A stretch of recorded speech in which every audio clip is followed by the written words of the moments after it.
Hello, guys. Welcome to another episode at Tea with Alsa. Today, we're joined by an ex-geography student turned financial wizard. A trip to New York shifted her career trajectory, and after 6 years in the industry, she's set out to build 360 finance. Welcome, Arta. Thank you. Thank you for having me. It's nice to be here. First of all, I guess to kind of kick things off in the right way, ex-geography student, what made you pick up geography as a subject? Um, I get asked this question a lot. And the only thing I can say to that is I just chose what I liked at age 17 when they make you choose a degree. I had no idea what I wanted to do for a career. And so, yeah, I just picked what I liked. And with geography, I studied human geography in particular, which is like understanding why some countries are economic powerhouses and why some aren't, and like how, the migration of people, goods, trade, services, like things like that affects societies and countries. And yeah, I just thought it was really interesting. Like it's a mix of economics, politics, and geography. Yeah, it was a really good degree. And there's a book, I don't know if you've heard of it, called The Power of Geography by Tim Marshall. And he's also done a second book on, I think it's called Shadow Play. And it's the power of geography, but within the Balkan region, which is really interesting. So that book is a good nutshell of my degree, and I'd highly recommend it as well. Okay. Shadow play, is that the one with, okay, I'm gonna have to check that one out. That's interesting that you focus more on geography from that human perspective, which interlinks economics. Would you say that's something that pushed you, I guess, towards then finance when you were seeing that, okay, this is how human capital and these things can affect, the trajectory of a nation? Was that what then pushed you into uh, learning about finance? Yeah, definitely. And finance is a big part of that, right? Because, you've got the migration of people and you study things like brain drain and, people with certain academic qualities moving countries and how that affects, the nation that they're going to, but also how it affects the nation that they're leaving. And finance is a big part of that because obviously what people study, they move countries and they practice whatever that is. And so, yeah, I think it definitely opened that pathway. But what really opened that pathway more so than my degree, I'd say, was an internship that I did in finance after. And this internship. This is the one that where you went to New York, right? Yeah. Was this with the Wall Street Bros? Were you there? Yeah. Were So you there? yeah, so it was a boutique for like really small company, but it was actually on Wall Street. I just got the opportunity. I was lucky. I applied through university and I got the opportunity to do an internship in finance. And yeah, it just opened my eyes. Like geography was great. I loved studying it. But that was when I was like, okay, this is what I want to do for a job. This is great. Yeah. And then when you finished that degree, so I'm guessing you finished your geography degree, Yeah. and then you're like, okay, I'm not going to look for geography jobs. I'm going to look Yeah. for jobs in finance. And is that the way it sort of went for you? Yeah, so well, you'd think so. I thought my internship would really help me break into the finance industry. But it was really hard. Like finding a job after uni is hard anyway. Like everyone will say that. But I think the fact that I did do a geography degree was a bit of an inhibitor. Even though I did this cool finance internship in Wall Street, like it just wasn't enough because other people had actual degrees in accounting and economics and things like that. So I found breaking in to be really hard. But the way I eventually got my first job in finance was actually whilst I was waitressing part time at uni. I'd applied to like 50 jobs, like I was tracking them all on a little Excel tracker. It just wasn't getting me anywhere. So I was like, I need to think outside the box because this obviously isn't working. And so anytime I was waitressing a table that was like suited and booted, I just use that as an opportunity to talk to them and be like, hi, I have just graduated. I'm looking for a job. And granted, most people were like, oh, nice. Well, good luck. But yeah, no, it only takes one person, right? Someone was like, kind of, I kind of rate that you've just, just asking people that you're waiting tables for. And yeah, someone took a chance on me, I guess, and the rest is history. Nice. So a very unorthodox way of doing things, but that is somehow sometimes the best way to to get your foot into something where the conventional way, unlike other people who might have studied finance, you don't have. How, and now the question I do want to ask is, how many people did you awkwardly ask this? What was the threshold? Was it okay? It was 50 tables. A lot of tables. I don't know. It was a lot. The restaurant was in Oxford Street, and like, yeah, there'd always be business meetings, lunch meetings. I can't remember how many Yeah, people, to be honest, but a lot, an embarrassing amount. yeah. Were you able to identify who worked in finance and who was just there for a good Yeah, lunch? yeah, because obviously, just because they're suited and booted doesn't mean they're in finance. But I'd like overhear their conversations, and I did a 3 month internship in finance. I could pick up like certain topics, and yeah, I just would like make a bit of an educated guess on who was in finance. And Yeah. And did you feel that you obviously did the geography route, you went the internship, you're doing these unconventional ways of working into finance.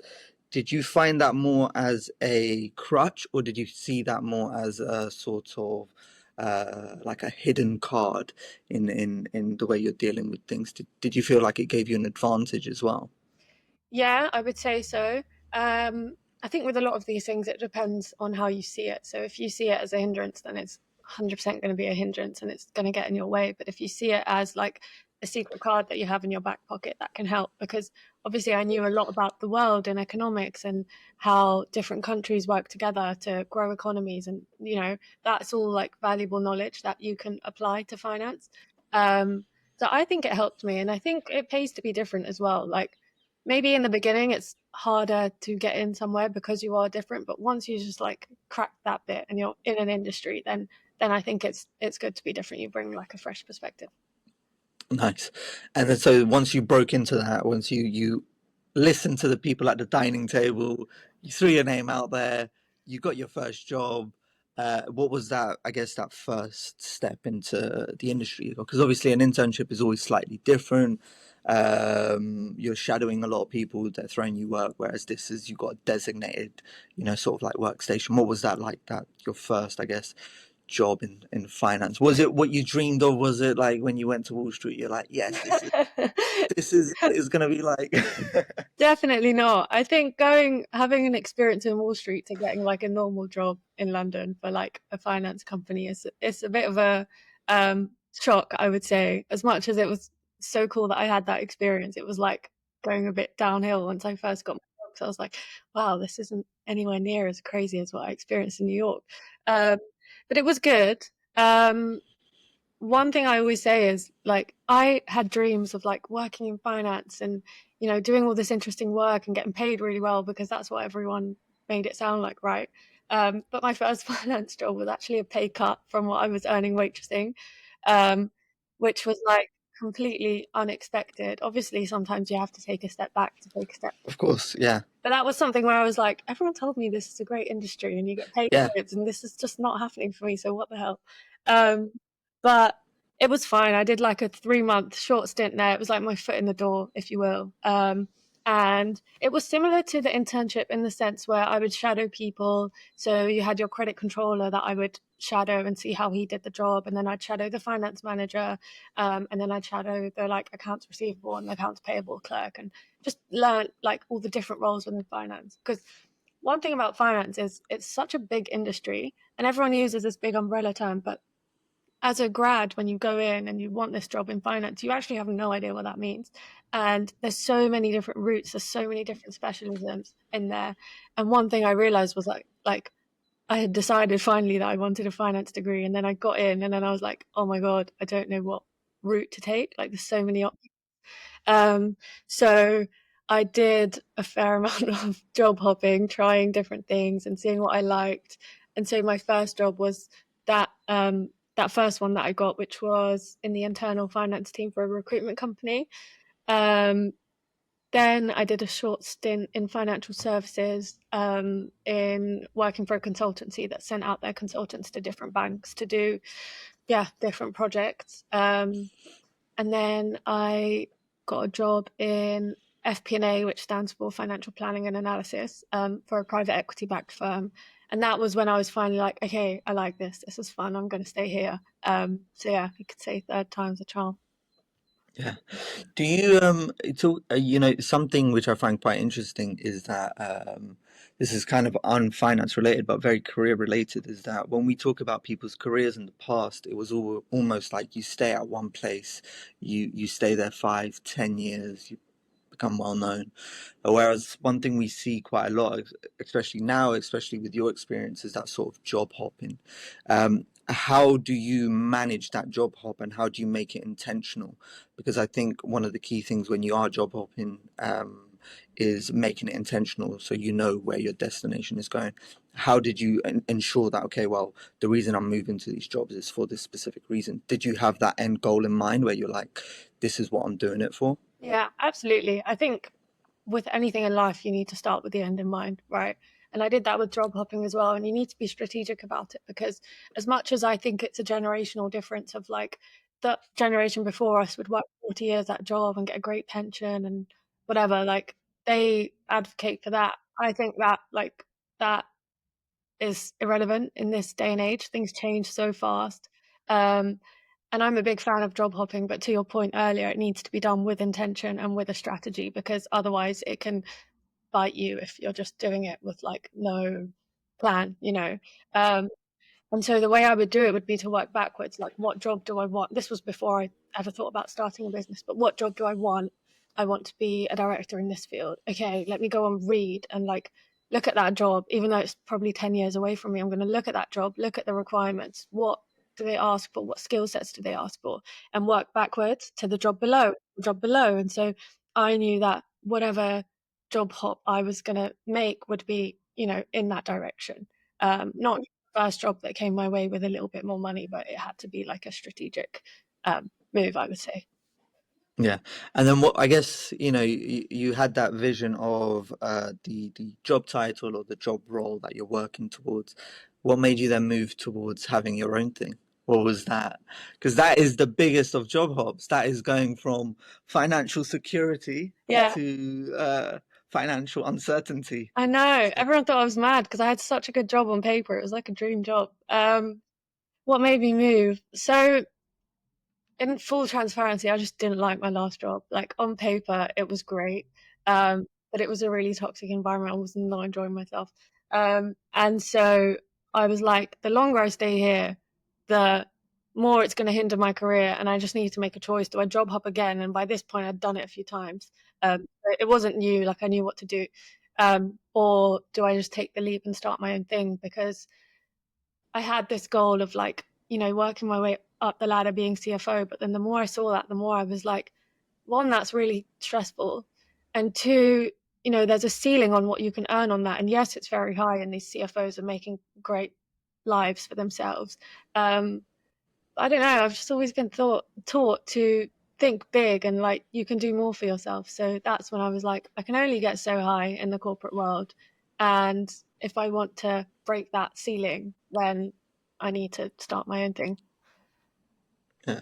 And then I guess what was the final nail in the coffin that made you go like, okay, this I've had enough of this. Like, HR lady, I'm leaving right now. What pushed that envelope? um, Was there anything? Was there a night when you were just up?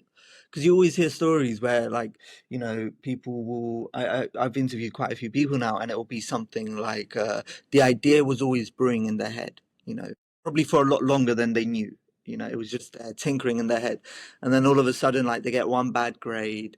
They you know, someone says something to them, and it just switches. Was there anything like that for you where you were just like, okay, I've had enough. I'm gonna push push this to motion. I wouldn't say there was one event in particular. It was just the idea started small, and then I couldn't stop thinking about it, and then I'd like keep thinking about this idea and like thinking the business that I wanted to start. So I wouldn't say there was an event in particular that made me say like I'm done here, see you later. It was more like I thought of the idea and I realized that I have a skill set that's valuable that I could charge for. Um, and yeah, it just grew over time. And my last job had a 3 month notice, which is like kind of long. So I had a lot of time to, um, you know, hand my notice in and start building things in the background. Nice. And that the thing of the idea just tinkering in your head. how did you make sure you stayed disciplined to that? How did you see that out? How did you, I guess, stress test the product or the company? How did you go about that? Um, I didn't do too much of that, if I'm completely honest. Looking back, I probably was a little bit naive in how I started everything. Um, but I like keep an eye on the market, and I've always said I'm a big reader, so I'm always reading what's going on in the market. And I'd be like scanning job sites a lot as well, because not that I was looking for a job, but I think it's valuable to do that because you can understand what the market is like by the job market, and you can see what skill sets are in demand by what people are looking for. So I kept a good eye on that, and I could constantly see like roles for financial modelers and for FP&A specialists, and I'd see that so much, and I'd see that they were like short-term engagements. People just come in, build a model, and leave. Um, Keeping an eye on that made me think like this business has got to work. Yeah, yeah. So set the stage then for myself and everyone listening. So you've just left, you've had the 3 month probation to build things up. Now, how is it working for yourself? You're alone, or are you with someone? Are you with a team?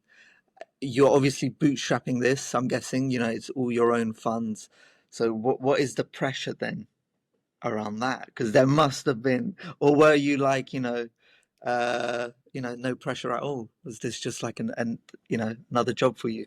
No, there was a lot of pressure. Although looking back, I don't think I focused on that a lot. Like I realized in hindsight that the pressure was on. I'd left a well-paid job to practically start something from nothing. Um, and I was on my own, and I was looking for clients. Like I'd been in corporate for 6 years, which is, enough to get really good at financial modeling. But like I didn't have the biggest network in the world to, you know, call some old colleagues and get them to give me a job. I didn't have any of that. Um, so it was hard in the beginning, and you have to put yourself out there a lot. Like posting on LinkedIn felt really cringe to me, but I just had to do it because you have to get your name out there. So yeah, it was really hard. And I think self-funding it when you're a service business is a little bit easier than if you have another business model, because it's like you get one client, they pay you, and it goes like that. You're not spending hundreds of thousands on building some tech or something. So I think I had it easier in that sense. Um, but yeah, it was hard. I was lucky though, because I started the business on my own. My partner was still working in banking. So we had a conversation at home, and we were just like, if this like fails and if all hell breaks loose, he still has a good job and we won't lose our house because he can pay the mortgage. Um, that helped. That helped. It let me take a bit more of a risk. Yeah, that's a very good safety net. You always need something. You always need something like that. Yeah, Yeah, exactly. And like I was gonna give it, I remember telling myself I'm gonna give it 6 months tops, and if it doesn't work, then I have a skill set and I can find another job. It's not that deep. yeah, yeah. No, that's always a good way of doing things. Sort of going in there, testing it out, seeing how it works, and then if it doesn't work out, it's a good story to tell because it's still a courageous thing to do that not many people. I'm sure a lot of people think about, but they don't bother taking the steps. So it's definitely a courageous thing to do. Um, when you started and you're building your clientele, how's that working out? You're obviously small. Do you find yourself over servicing these clients, or do you find yourself actually, no, let me just stick to what works well? Because sometimes when you provide a service business, uh, some people tend to over service because they want to retain that business, and then they find themselves like, wait a minute, I left at my 9 to 5 and now I'm doing like 24/7. Like, how did you manage that? How did you manage your time? How did you pick the right clients? Did you find that your services along the period changed to suit a new clientele you were chasing? Was that something that you were processing along the way? Yeah, so pretty much yes to all of those things. I'm still learning what my boundaries are. I'm trying not to overservice people because we're a small business, and it's like, you're trying to win business, and it's not that easy when your name isn't like a big household name in the industry. So I'm still learning that. But at the beginning, it was really hard because I didn't, I knew I wanted to go into FP&A and somehow create a business in the space for people. But even that is really broad. Like you need to niche down. So in the beginning, I didn't even call it 360 finance. It was called something else. And I was aiming at helping early stage founders with their finances, build models and things like this. But that didn't work out. And we quickly pivoted. I say we because it's we now, but at the time I quickly pivoted away from that because there's just no budget in that area. And there is also no real need for a big comprehensive financial model. And so in hindsight, that's an obvious lesson, but at the time, obviously, didn't realize. So pivoted away from that. We tried a few different services because, again, at the beginning, like you'll take any business because it's hard to get business. Um, so we tried so many things. And yeah, to your point earlier, I think every entrepreneur can attest to the fact that they left a 9 to 5 to work 24/7. Yeah, yeah, I think it's but there is a slight difference. There's always a nuance to it, which is that it is sort of your own obsession. And that is slightly different towards something that maybe you're not enjoying as much, or it's not aligning with, people's souls and whatever you want to call it. So there is always a slight difference to that. So you mentioned that you started working with startups. You noticed, okay, there's not much value. You probably saw there was a gap in the market, but then you realize, actually, I know why there's a gap in the Yeah, market. yeah, exactly. There's no money here, Yeah. and these startup founders are a little bit weird. Um, You said what that, was then? Yes, they are. Like we have to admit. What was then what made you? What was the next, I guess, audience that you then focused on? What did they look like? Was it, instead of early stage founders? Was it pre-seed? Was it what's it called? They're strapping up to get funding, or they're in their growing phase. What was that clientele focused then? Yeah, so when I say we pivoted, it wasn't like a huge pivot. It was just moving towards servicing businesses that were a bit further along their journey. So today, typically, we work with startups that are Series A onwards, but we also work with SMEs and we work with PE-backed companies as well. So I went back to my roots a little bit. Um, but yeah, I just realized that like my skill set was better suited to companies that were a bit more mature, a bit further along in the journey, and needed some structure in place. Not like the first process to be put in place, but because that's done, but like they need that enhanced. Yeah, and you're dealing with these startups, which, like you said, they're Series A. You're dealing with other private equity. These are very much, uh, as I would call, ego-driven characters. How is it dealing with these stakeholders? How do you provide? Because I can imagine when you're talking to these startups and you're probably providing valuations, financial modeling. Um, how do you find the best way to communicate uh, to these founders? What did you learn something along the way that actually this is the best way to communicate to them, and also dealing with these various stakeholders as well? Yeah, so it's a difficult one because dealing with people is so important in whatever line of work that you're in, right? And you always have different personalities. Some people are great to work with, and other people are a little bit more difficult. But one thing I've learned is that the customer is always right, even if they're so wrong, they just have to be right. And you have to take that approach when you have a business because that's just like, for me anyway, the best way to deal with something. There's been so many instances where I'll get told something and I'm just like, this is wrong, or this is like not a good way to go about things, but I just have to say, look, I see you, I hear you, I understand you, but this, it's just the art of communication is really important. And I think going back to waitressing, I think that really helped me because I was talking to like so many people every day, and you really learn how to deal with every type of personality trait under the sun, good and bad, right? So I think that helps me today as well. Yeah, you're sort of letting them speak and letting them tell you what they want, and I'm guessing you're repurposing that and like giving it back to them. Um, so you also mentioned something, which is that you tapped back into your roots of working with PE, VC funds. Um, Compared to your first approach, why was that? I guess partnering with those guys, how did you notice? Like, why was that a smarter approach? Did you see it as like, okay, I can leverage their weight, their momentum to also help me, because it's much better for me to grab a small piece of this big pie rather than trying to hunt something myself where I'm going to struggle. Is that how you saw it? Is that how you strategize by partnering up with Yeah, PE? yeah, absolutely. Like it was definitely a strategic decision from a business point of view. Like I could sell, you know, 10 models to 10 founders and make less than what I make building one model for one PE backed company. So it's like, is it easier to win one client or 10 clients? So it just made sense. And then you've got, all different types of PE funds, the big ones, mid-market, boutique ones, and they all have multiple portfolio companies in their portfolio. So it's like you can go after one, do a good job with one, and then it's happened in the past where the portfolio manager will be like, great, like what you did for this company is great. Can you do that for another one? So it's like the sales cycle is a bit longer. The PE industry is so hard to break into. Like it's it's like a members club. Like if you don't know someone in there, you're not getting it. Um, so it's harder in that sense, and getting that relationship takes a really long time. But once you're in. Yeah, yeah.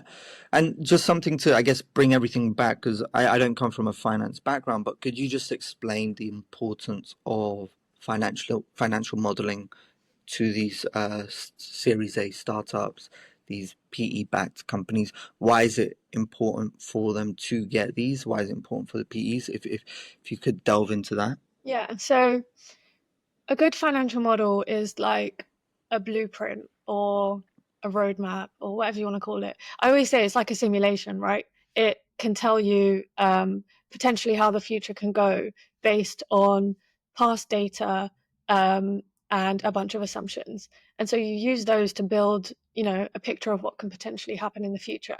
And so with startups and with every company, to be honest, let's face it, like nobody knows what's going to happen tomorrow, let alone 5 years from now. But building a model with all of the assumptions in place can give the decision makers in that business comfort that, okay, I know what's going to happen if we make this decision, or I know what's going to happen if we can make that decision, because those are the things that you test in the model. So it's super, super important for businesses to have a model, and you can model anything. Like, I mean, I refrain from saying this to customers, but you can model anything. It can look like a three-statement model, which is your classic profit and loss, cash flow, balance sheet integrated, and that shows you like a 360 view of how the business is doing. You can model forecasts and answer questions like, can we afford to hire these people, or is it worth investing X amount in X product? Like, what are the returns from that going to look like? Or I'm just thinking, like, what if the interest rates go up? Are we going to be able to weather that? Like, I don't know, random questions like those, you can answer those in a model, and then you use that to then make decisions, right? So, yeah, I'd say it's really important. Yeah. And when you're building these models out, you're obviously building something out, and then you're going to present it to the client, to the founder. Has there ever been times where you've built something out and you've been like, oh, this company has loads of red flags? Yeah. And then I guess the question that I'm trying to ask is, what are those red flags when you're building out a financial model? What are like the red flags you look out for? So I always say a model is only as good as the data that's feeding it. And so a big red flag before I've even built a model is like, do you even have the data there for me to work with? Because if it's not there, then we already have a problem before I've even started building. So what shape is their data in is number one. If it's not good, that's a red flag. And then other things I find once I've built the model, and it's things people know already, but like the model brings it all up to the surface. Red flags are like over reliance on one customer, I would say, depending on the business. But if they lose that customer, that could be your business gone. That's like, a big red flag, I would say. Um, what else? I'd say, especially with early stage startups, when they're building a model to raise their Series A, let's say like 2 million or something, a red flag is when the financials are just too good to be true. Like, obviously I understand from the founder's point of view, they're like super motivated, they're building the next unicorn, they're obviously going to believe in the business, and we want them to be like that, right? But then when it comes to the investors, they're a little bit more pessimistic, or maybe that's the wrong word, but realistic. And I sometimes see these numbers and I just ask, like, where did you get this from? What are the assumptions behind this? Because this this sounds great, don't get me wrong, but like, is this actually going to happen, or have you just, made some flat assumptions that you're going to grow like 100% year on year? And Yeah, so I'd say that's a red flag as well. You've got to be a little bit realistic. Yeah, I think you bring up the good thing, or like the assumptions of startups, because there is always that. I think, especially nowadays, having startups being kicked off in like the early 2000s with the success of Facebook, everyone wants to be a unicorn.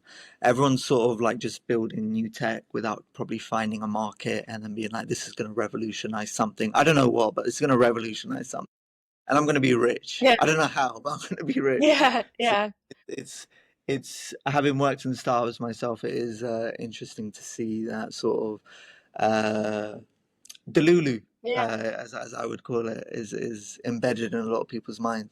And when you present that, how do you find combating? You're talking about the assumption.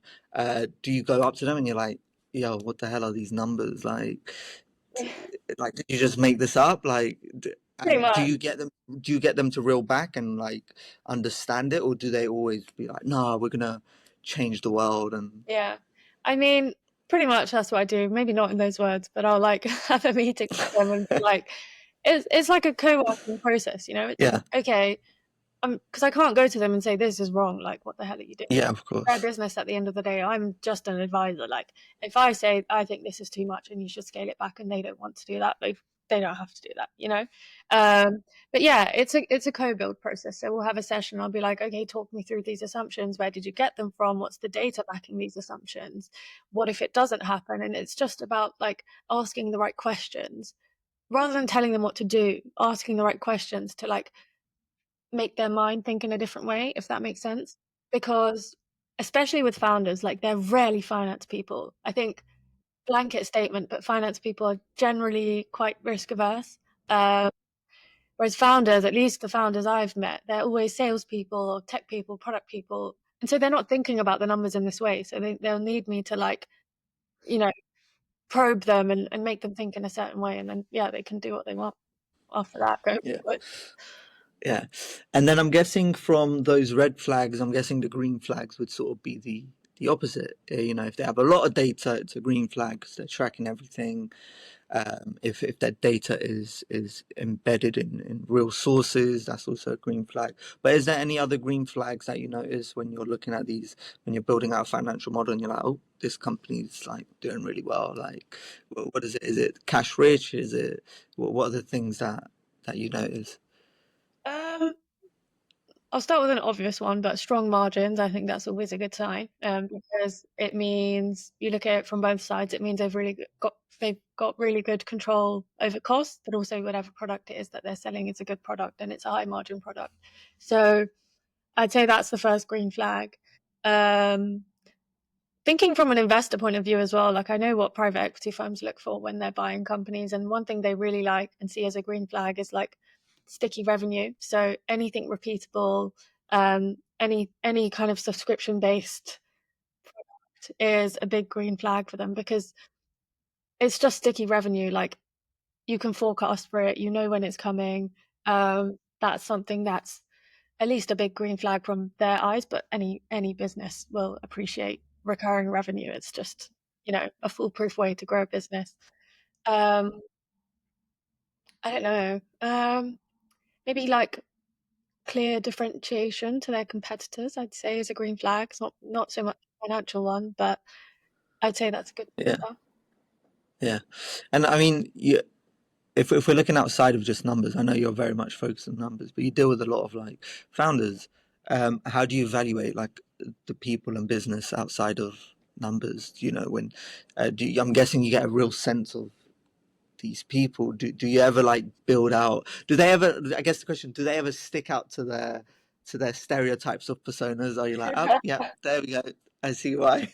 Yeah, I mean, yeah, like numbers tell a story, right? But they don't tell the full story.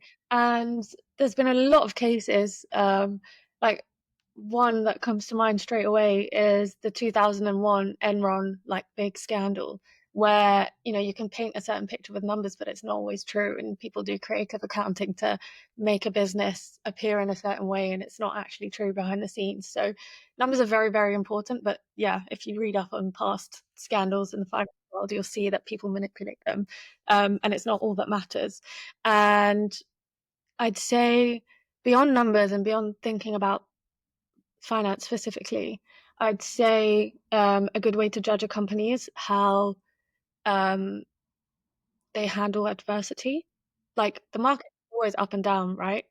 And if you don't change with the market, like you are not going to last. If you don't innovate, you're not going to exist in a few years.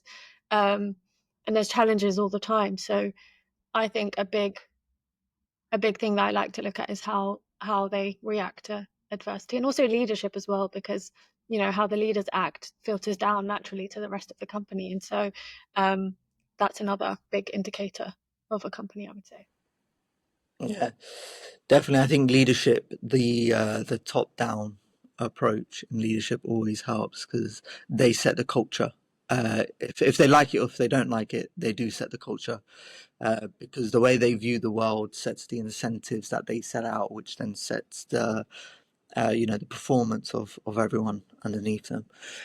Talking about leadership, how so 360, how big is the team now at 360 Finance, and how is it being a leader? We are a grand team of 4 people. So we're still small, but it's good. It's really good. I like to think I'm a people person, so hopefully I'm a good leader. Um, yeah, it's going well. I run the business, so it's myself, my fiance, and then we have 2 financial modelers on the team as well. And it's good. Like you say, it's a top-down approach. So I like to think if I act by example, the team will follow.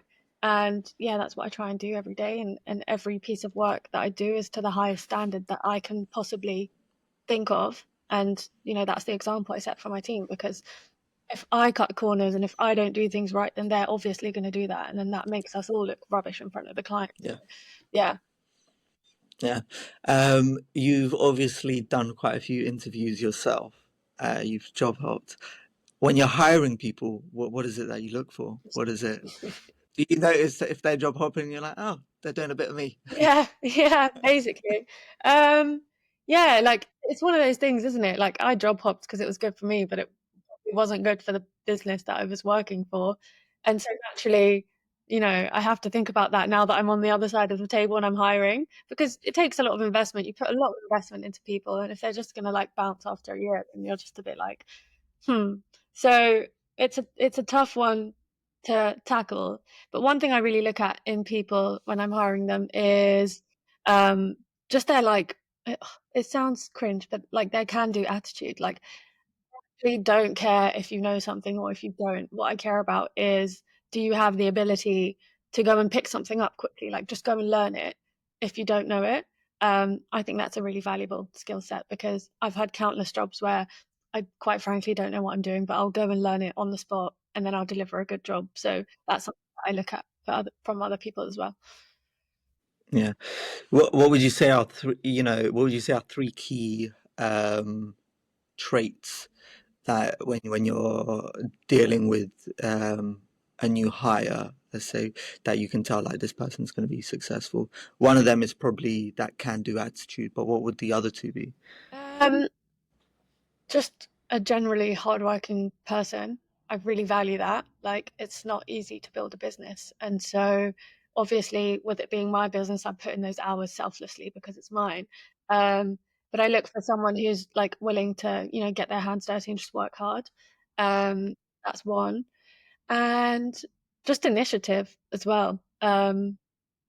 It's not always about being told what to do and delivering that, even though that's great. It's like, what else can you do and what more can you deliver and how can we make things better?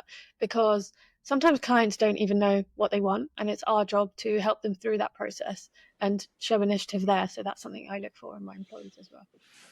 Yeah, and how do you? Because it's always good to look for that in employees, but then how do you also foster that environment to, I guess, cater towards that? Because I always feel like when it comes to, and I'm sure you know this, you've worked multiple places, you probably can attest to, there's been some jobs where you've known you've done a better job at it because the environment allowed you to do that job to the best capabilities, and there's been other jobs where you've got the skill set, you can do it, but the environment is not letting you do it because of whatever the hell is going on there.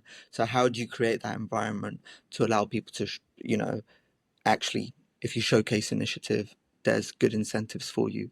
That can-do attitude, there's good incentives. Like, what do you do, I guess, in a small team to foster that environment?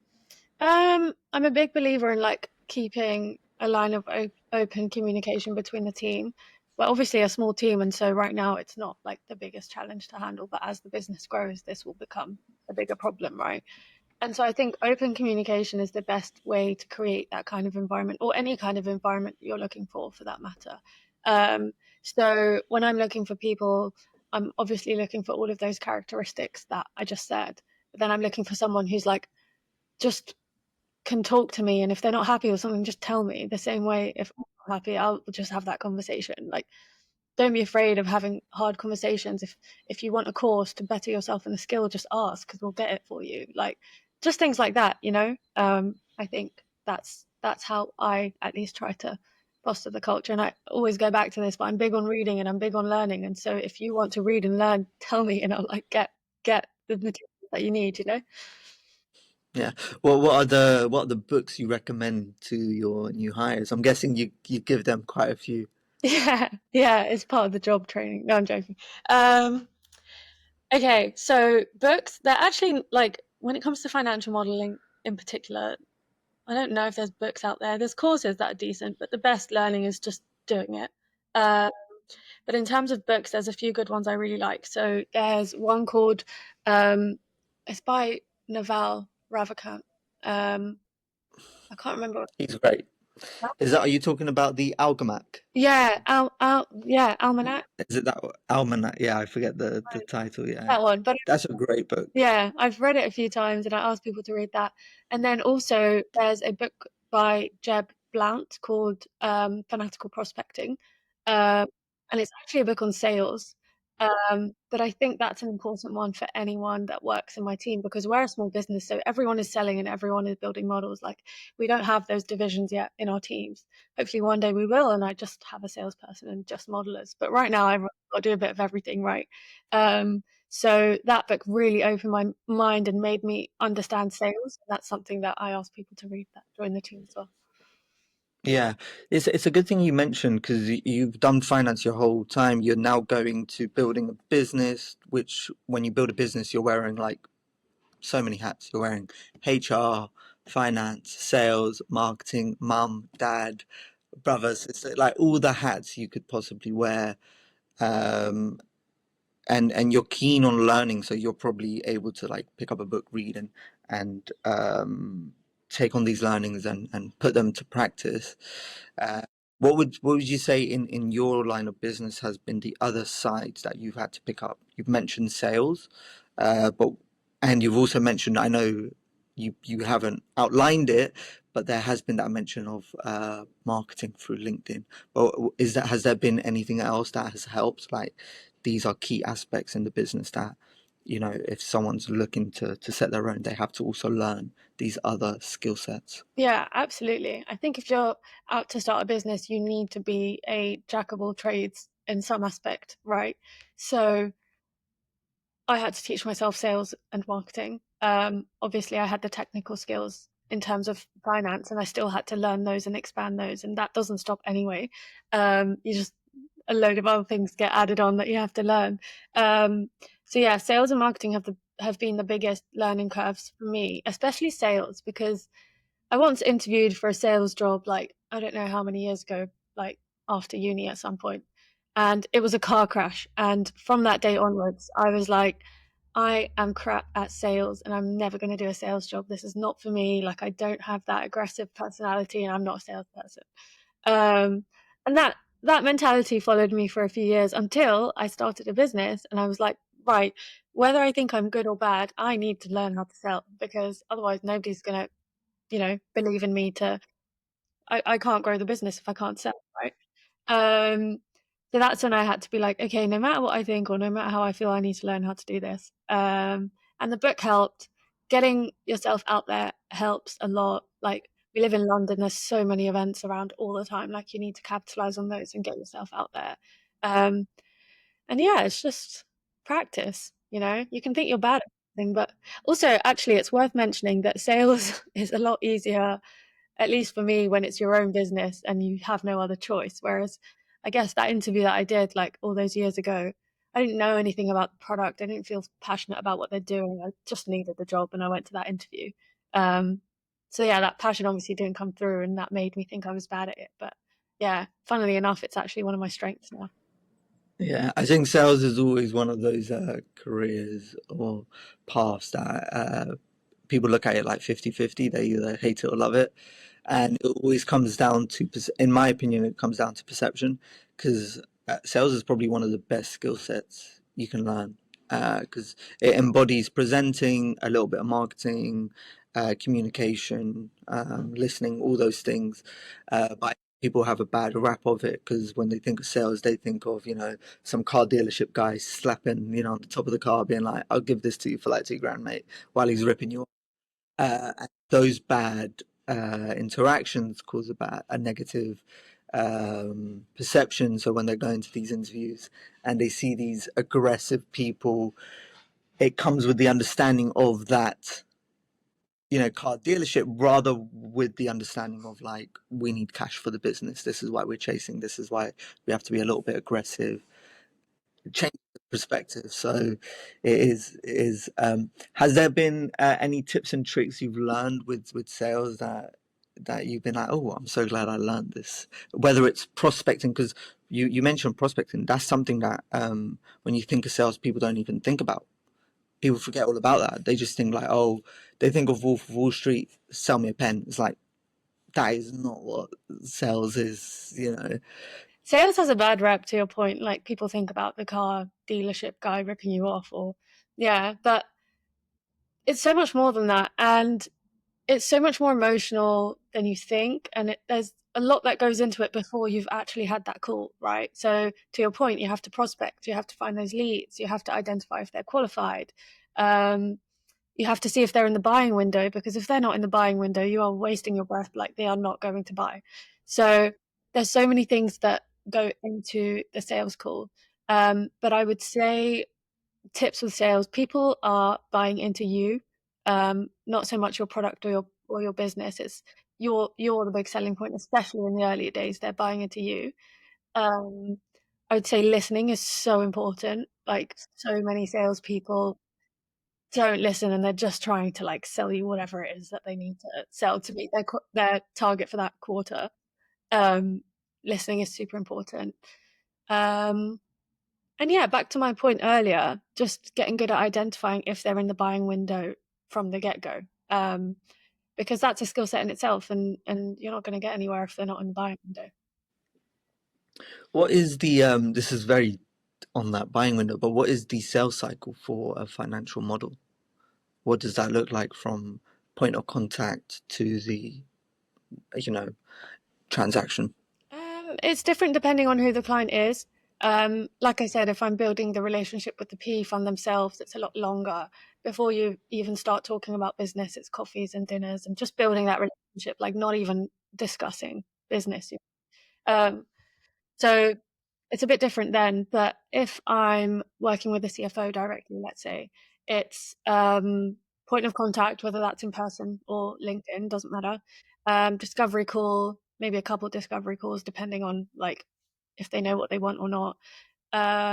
And then in the discovery call, you find out if they're in the buying window or not. Like they'll share their challenges and their problems, and that's when you can find out if you can help them or not.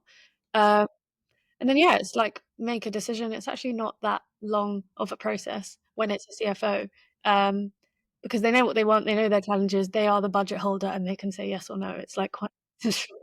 And then we do a kickoff call to kick off the project, but that's pretty much how it goes.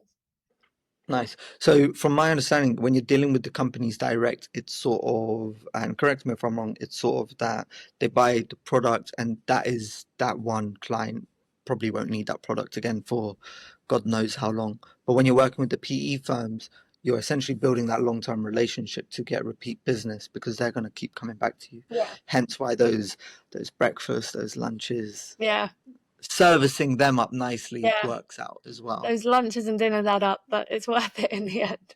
Oh, I always say like sometimes you mentioned a key thing, which is like people buy into you, which is so true. People, I think sometimes in, we're both Albanian, and when people think of the UK or the Western markets, they assume it's like super advanced in the way you deal in business. But in reality, the senior I've gotten in my career, the more it's back to just a simple lunch, a simple breakfast, a simple handshake, rather than this whole presentation. Like they couldn't care. Like they already heard it. They just want to like shake your hands and see if you're like real or not. So it's 100%.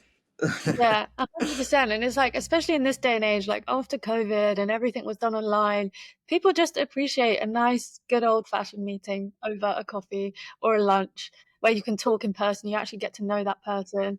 And not everything is business. Honestly, like I build relationships with people and we barely talk about business. They're talking about their family. I'm talking about my background, like just talking about life, but that's how you build the like the base of the relationship. And then like when the need arises, you can talk business, but it's like I don't go in with that mentality of how can I close this client or how can I like get them to sign up with me. It's not. I'm just going into it being like, how can I get to know you? You know? yeah, yeah.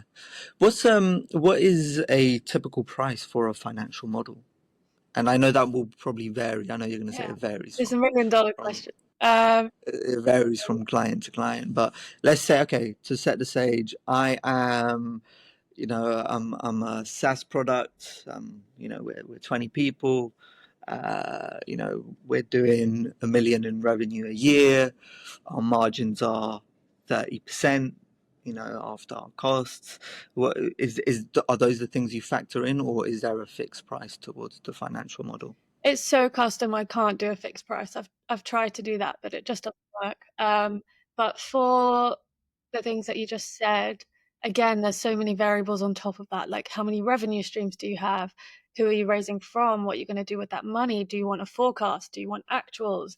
Do you want scenario analysis? Like I'm just scratching the surface. There's so many things I need to understand before I quote someone. Um, but super, super, super high level. Our models start at 5 grand, and they go all the way up to like 30 grand plus, depending on the ask.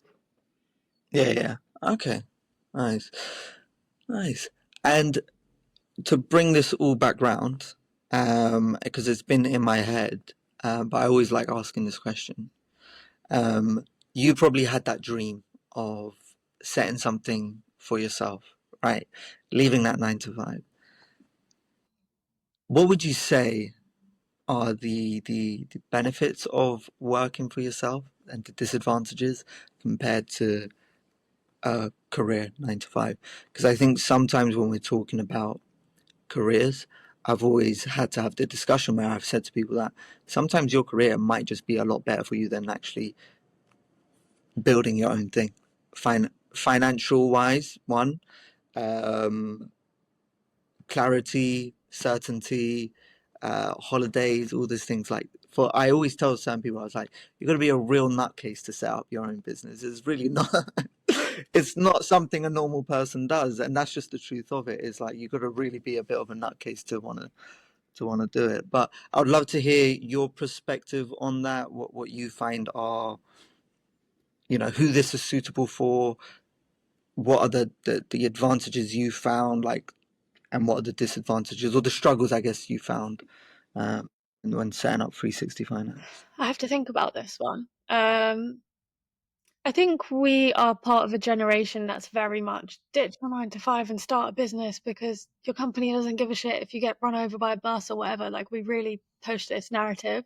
And I'm so against this narrative because I know so many people who are ridiculously successful from their 9 to 5 and so many advantages to it, like the skill set, the network, the money if you obviously work your way up the ladder, the security, holidays, like you say, there's so many advantages to it. So I really don't like that narrative that I feel like is being pushed around on TikTok and stuff. Um, but that said, pros and cons. So pros of starting my own business. I can charge what I want. Obviously, it has to be within like market norms. Um, but I would say I don't have to like wait a year to then potentially get or not get a 5% pay rise or 2% or whatever it is. I'm in control of that. If I want to increase my prices, I can, and that's that. So I'd say that's a perk. Um, I can travel and work from anywhere. I think depends on what kind of person you are, but I like traveling, so that's a really nice thing to do. On the flip side, I can't take a holiday and not work. So if you're someone that likes to switch off, like business is not for you. Like I might be in really cool places, but and I might show on Instagram like just the place that I'm working at, but just so you know, I'm working a lot behind the scenes and I can't take a day off. So, you really need to know yourself and your boundaries and what you want out of life. Um, before you start a business because it's bloody hard and it's not for a lot of people. Yeah. I was having a conversation with someone and they brought up a really interesting um description towards entrepreneurship, and they said there's two types that you typically get. You get someone who is what you would call like the obsessed, the stylish. So this is someone who, if it's not something they like, they won't do it. If it's not in their field of their interest, they don't care. You know, so it has to be something they like, and when it's something they like, they are obsessed. And these people are like your Steve Jobs, right? This is someone who cared so much about, really changing the way these consumer products were, designed, and the way we interacted with them. Like he really cared about that. There was an absolute obsession with that. And he said, "There's this is the one that we typically think of, right? These are the people, and it could be anything. It could be someone who, even an accountant, who's so obsessed in the way that this data is communicated to people. How do I make it better? I'm so obsessed. I want to, that's all they care about." And then he said the other one is, these are sort of your, what you would call just like your hustlers. These are, if they analyze and if they see a market gap and a market weakness, they attack that. It doesn't matter what market. It could be selling fish, but if they see a market, they're going to get in on it. They're going to do it to the best abilities. They know how to do it, and they, you know, attack that market. Yeah, they've got more. Which one? Yeah, which one do you think you fall into, or do you think there's a third and fourth that maybe has not been mentioned there? It's a good question. I think I think most people probably lie somewhere, not necessarily in the middle, but like not 100% on one side, not 100% on the other side. I would say I'm leaning more towards the statistical side of things. Like I know finance, I know my skill set, I'm good at it. I can't say I'm obsessed with it and I love it so much and this is what I want to do for the rest of my life. Um, but I see that there's, a gap in the market for this. There's a demand. It's a skill set that's not readily available all the time, but people need it and they are willing to pay for it. Uh, and I've spotted that and I have that skill set. So I'm going after that market because of that. Not necessarily because I'm super passionate about models, you know? Yeah, yeah, yeah. So yeah, I'm leaning towards more that side. But then that said, I am really passionate about business in general. So that's what keeps me going because, it's easy to want to be an entrepreneur and have all those good days where you've just billed a bunch of money to a client and they've paid and you're traveling the world and all of the things that people see. But there are some really, really hard days that nobody posts about. And, you need a level of passion and commitment to get you through those hard days. So that's why I say it's like not one or the other. You probably lean towards one or the other, but it's, yeah, I don't Hmm. Well, yeah. What has been, when you started your business and you've run it now for this many years, what has been, I guess, some of the darkest days? know. Like not knowing if you're going to get business or not, I think is hard because you've got to keep going and you've got to keep building clients and you always need to be building that pipeline. So I'd say the hard days are, moments where you're unsure or, you've had maybe 5 or 6 rejections in a row to your proposals and then you really doubt yourself and you're like, am I doing something wrong? Like what's going on? So I'd say those are the really hard days and like we're all in, like I've given my all to this business. My partner now left his job. He's working full time in the business. So if this doesn't work, like, you know, we it's we've given it everything. It has to work. So I think that adds the pressure on a lot. And when things aren't going to plan, yeah, it makes it hard. Um, Another challenge, we're a small team, and sometimes we have more clients than we can handle, but it's not enough clients for us to hire the team. It's that like really tough spot where you're too busy and everybody's really stressed and overworked, but it's just not enough to commit to another full-time head for the foreseeable future. So those are days that's quite hard because in I don't know if this is every business, but at least in my industry, everybody wants something and they want it by yesterday. And so you've got clients from all angles being like, where's this? Where's that? Where's that? Where's that? And you're like working so hard to get it all done and over the line, but also keep the standard that you want to keep. And yeah, it gets hard some days. Yeah. Service businesses are very much human capital intensive. I think when you look at like any sort of agency with people, it's like they have like thousands of people and they're all doing various different things just to service one client or two or however many. Yourself as a boutique, how do you make sure you differentiate yourself in those services compared to some other big, uh, you know, companies doing similar things to you guys?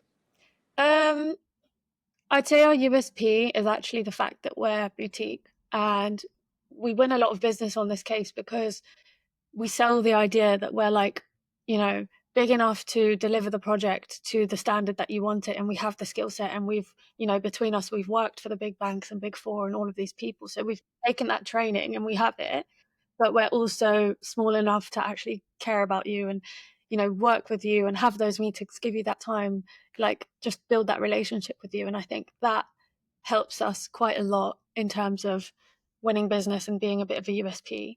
Um, I'd also say we differentiate ourselves by bringing like a fresh, modern approach to finance. So finance is so old school and people are doing things the way they've done them for like however many years because that's just how you're supposed to do it, which is not the case. And so I think we differentiate ourselves a little bit by bringing a modern, fresh point of view and using technology and using automation.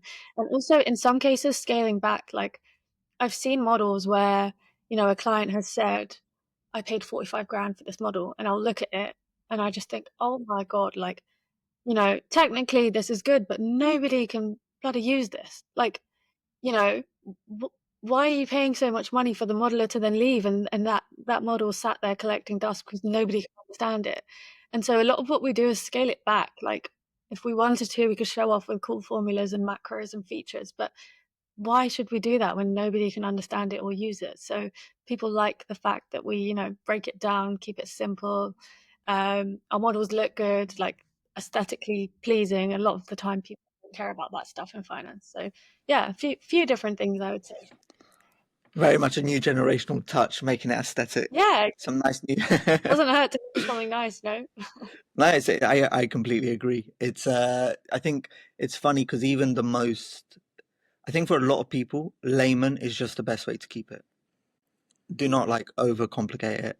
And then you'll maybe have like one or two, three technical people who really want to know the nitty gritty. And a lot of the times they just want to know because they want to show off that they know that they know. It's not even for the sake of, you know, it's just so they can show that they know that you know, sort of like I know that you know that I know, Yeah, you know. So, exactly. And like that's an ego thing, obviously. And it's like, yeah, what's the point? Like I can fill up yeah, my models with macros and cool automations, but like if that breaks, nobody's going to know what to do. And then they're going to call me, which in theory would be good because that's more business for me. But okay, maybe it's a bit, I don't know, like against me in the long run, but it's just the right thing to yeah, do. yeah.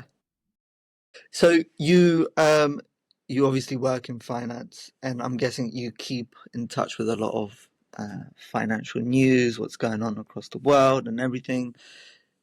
So I'm going to pretend as if you are my ChatGPT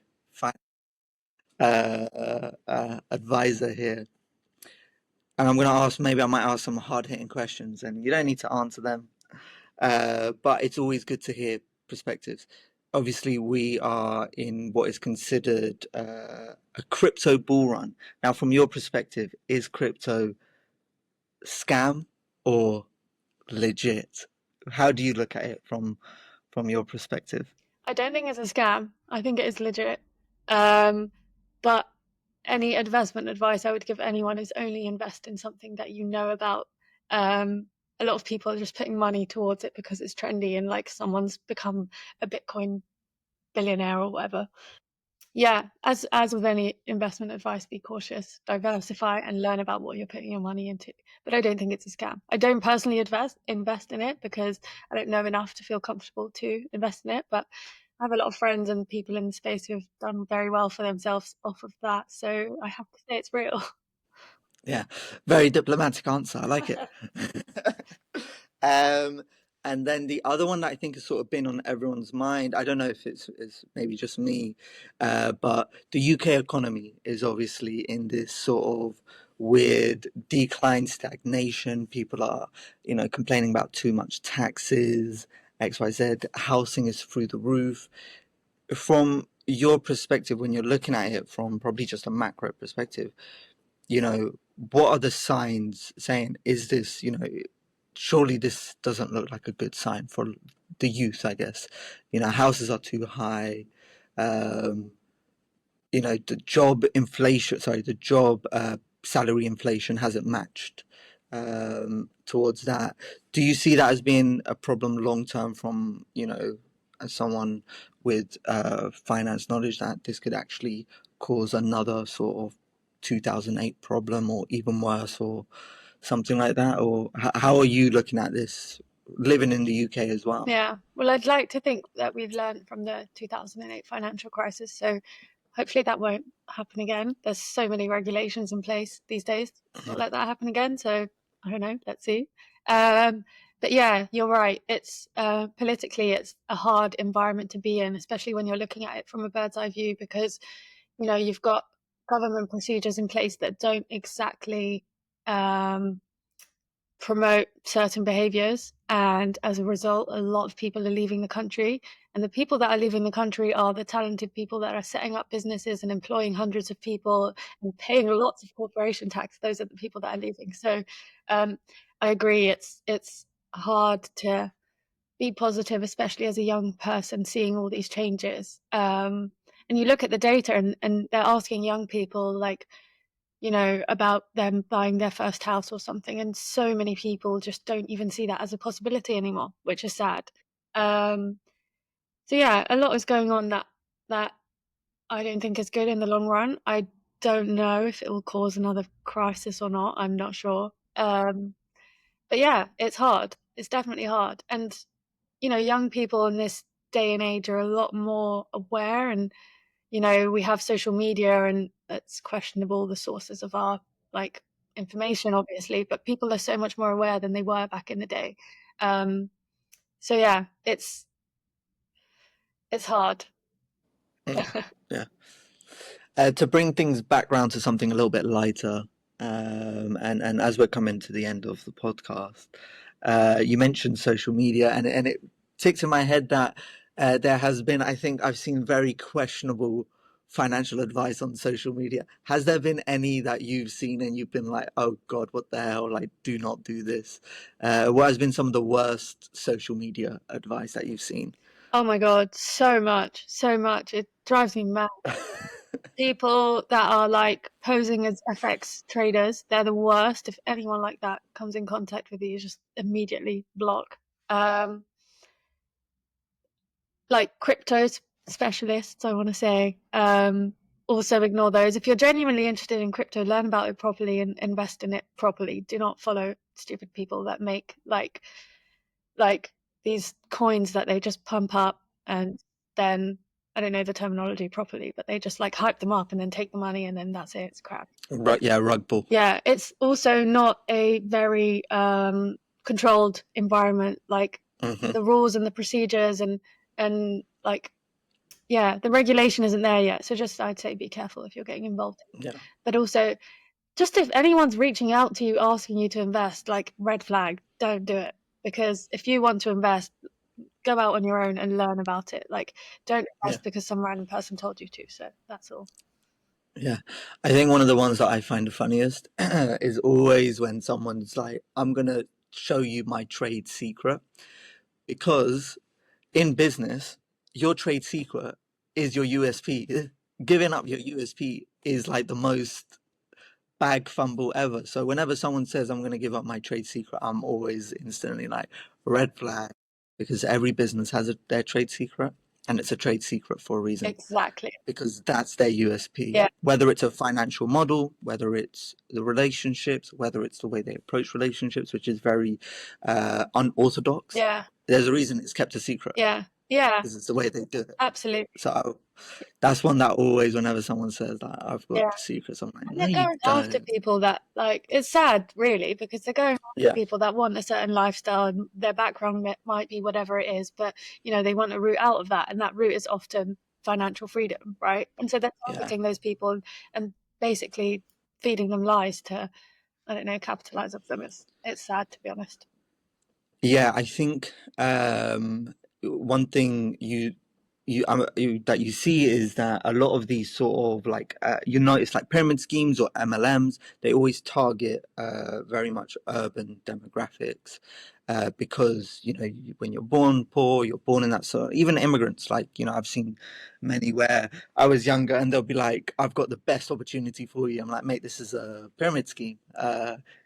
And they always target those people because it's unfortunate, because it's not a fault to theirs. They're just, they want the best for themselves and their family, but they're given this sort of, they're presented something which is like an opportunity of a lifetime, and it's presented in such a way that ticks a lot of their desires, makes them seem important, all these things, when the sad truth is that actually there's nothing from it. And that's probably like one of the saddest things, that because it's very prone towards those sort of environments and demographics.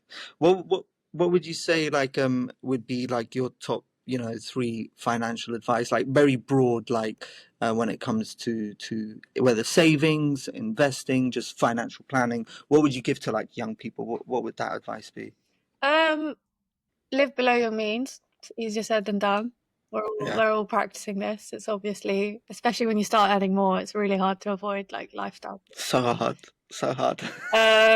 Live below your means, try to save, and then instead of saving, don't just let it sit there rotting, invest it in something. That's number two. And number three, diversify. Like, do not put all your eggs in one basket. For the love of God, don't do it. Yeah, I think that was like the best 3 point advice I've ever heard. It's like so simple and so It easy. is.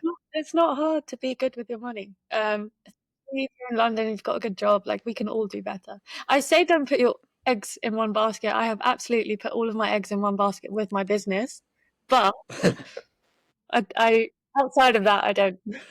You know what though? I think the eggs in one basket is, the 80-20% rule, where it's like 80% of your results come from 20% of the thing you focus on. And that's how I sometimes look at the diversifying basket, is a lot of your results will come from one thing.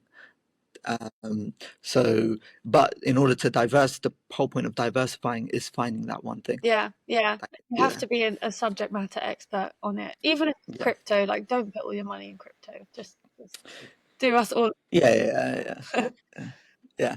And then the last one I like that you mentioned was, which is so real, I think, for any young person, is lifestyle inflation. Hmm. Because that's the one that you don't even realize. You're just there sitting one day, you're like, oh, I can buy this nice new thing, and then you're like, why am I still living paycheck to paycheck? Yeah, Like, aren't I earning more? And then you're like, oh yeah, because I'm buying yeah.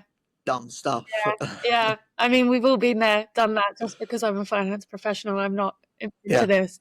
But yeah, it's hard. But you need to not do that because a lot of people. It's a misconception that you need hundreds of thousands to build wealth. You don't.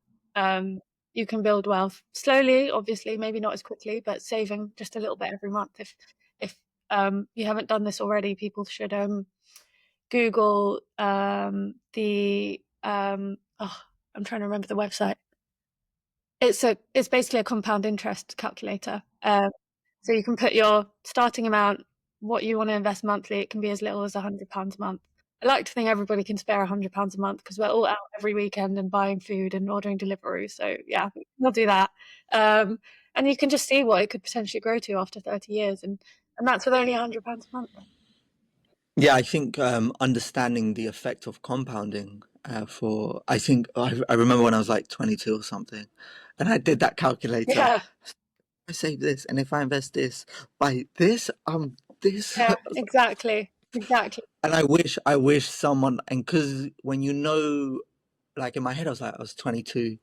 I was like, so if I knew when I was 18, that's 4 more years, and 4 more years would have given me like an extra 100 grand. And I'm like, how the hell? I know. So Yeah. And even that, like, you need to educate yourself on that because the interest rate isn't always going to be the interest rate. And, you know, it depends when you pull out that money. Is the market down when you pull it out? Because then it's not going to be millions, right? And there's tax implications and, you know, the calculator doesn't show you that part. But, like, no, no, yeah. no, yeah.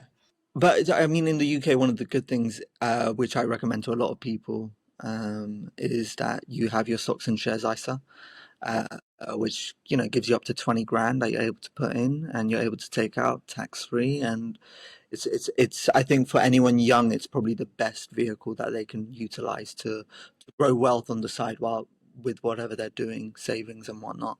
And also, as someone who does have one and has used it quite a lot. It's very easy to sell. I had to use it to buy a house, and it was super simple. I sold it, what I needed to sell within like 48 hours. Had the money came in my bank, no questions needed because it's wrapped in a tax. So I always recommend that to people, and I have to because I think people fear stocks and shares because especially from our community. Uh, we had a massive pyramid scheme in Albania where trust was eroded. It was a pyramid scheme that was sort of backed by government, although they say they didn't back it. It was, they were sort of, Basically broke the Balkans. yeah, it basically did. So, when I remember it spent me a good year to convince my dad to just put some money into like a basic S&P 500. But then when he saw the returns, he was like, okay. Yeah, exactly. You just have to manage it for them. I do the same for my parents, and especially if you're a young person, like time is on your side. You can put as little as £100 a month, but you Yeah, can spare more. That's going to grow very quickly. yeah, completely. Um, and I guess to wrap things up, because time is coming to an end, and it's been a pleasure talking to you. Um, you've mentioned two books that you would recommend. What I guess, is there any other from something else that you've read that you would recommend to people? And if you remind me, it was Fanatical Prospecting. Yeah, and Uh, the Almanac of Naval Ravikant. Yeah, I think that's a great book. I really recommend that to a lot of people. I think his podcast as well, if people don't even just want to read. I think he's got like a long out, like 3 hour podcast. Just put that on. Yeah, Such great wisdom. yeah. You mentioned Shadow Play. Shadow Play by Tim Marshall. So this is the one where it's based in the Balkans. Yeah, he talks about the borders and the conflict, and it's really, it's so interesting. Like you'll learn things about your background that you didn't know, and you think you know Okay, everything, but yeah, that's gonna be on my read list because I'm actually quite interested in that. yeah. And is there another one that maybe you've missed out that you would recommend to people? I'm looking at my bookshelf now. Um, there's one called The Millionaire Fast Lane. It's super clickbaity. But if you're someone that's interested in business and wants to like get out of the corporate game, it explains that in a really basic way. Yeah, and it teaches you business. Teaches you like you can either go for scale or you can go for impact. If you go for scale and impact, then you get your Amazons and your Apples and your X's because they've done both. But you can actually go after one and do really well. Like for example, take a house flipper. They might only flip one or two, maybe three properties a year, but they'll make good money because it's impact. Scale is like, I don't know, Amazon Prime, even though they've done both. It's like what, £7 a month? I can't remember any, but that's small, but they've got millions of people doing it. So I learned a lot in that book. Um, I'd recommend that. There's also like all the clickbaity ones, like 4 Hour Work Week, but I don't know if I recommend those because anyone that starts a business is not working 4 hours a week. I can No. tell you that much.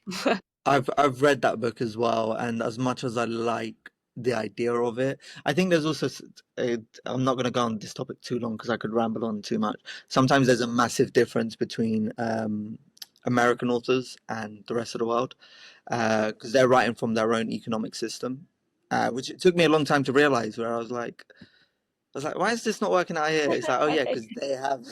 yeah, it's true. It's true. You can't, if you're a reader, you have to read with, you have to take things with a pinch of salt, right? You have to understand like that author, their experiences, where they're from, like that's all made up that book, right? And so, yeah, you have to be, it's like a classic uni thing, which I never understood until now, but like critical thinking.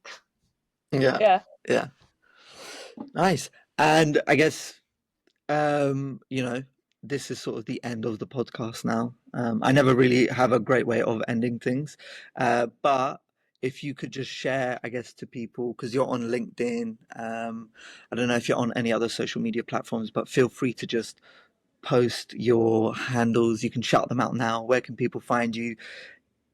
Yeah, Yeah. LinkedIn is my main social media these days, which sounds kind of sad, but you can find me on LinkedIn. Arta Ramaj is my name. My website is www.360finance.com. And yeah, that's pretty much me. perfect. Thank you so much. Thank you. Okay.